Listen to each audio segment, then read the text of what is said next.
Le Grand Combat, un film de 1942 de Bernard Rolland, avec la participation en qualité de superviseur de Henri Decoing, avec dans les rôles principaux Blanchette Brunoy, Suzanne de Hély, Lucien Barou, Jules Berry, Jimmy Gaillard et Georges Flamand.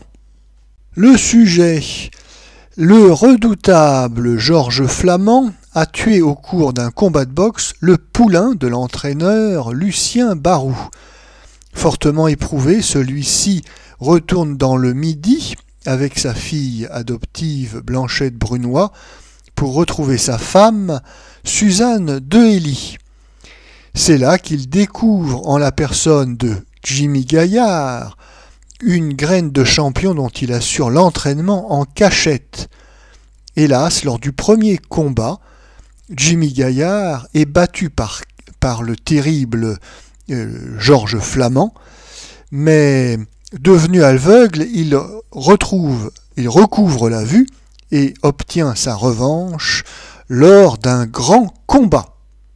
Notre avis: entre les deux guerres, les sports les plus populaires sont le Tour de France, les courses hippiques et les combats de boxe. On ne s'étonnera donc pas de voir évoquer dans un certain nombre de films d'avant-guerre ces différentes activités sportives, même si le genre du film sportif en France n'a rien à voir avec la production qui existe à Hollywood, où le film sportif est un sous-genre à part entière, et notamment le film de boxe. Alors en France, on se souvient tout particulièrement du film Toboggan de 1933, à la gloire de notre seul champion du monde de boxe, Georges Carpentier, film qui était réalisé par Henri Decoing, ce même Henri Decoing que nous retrouvons en 1942 dans Le Grand Combat en qualité de superviseur.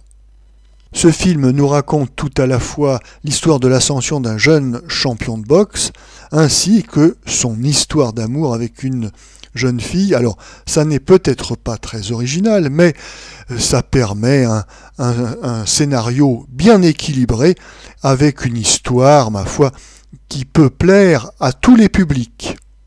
Oui, ce qui fait le principal attrait de ce film, c'est qu'il y a une certaine diversité, une certaine variété dans les scènes. Alors, tout d'abord, il y a un certain nombre de séquences qui sont tournées en décor naturel dans le Midi, ce qui nous change agréablement des décors des studios.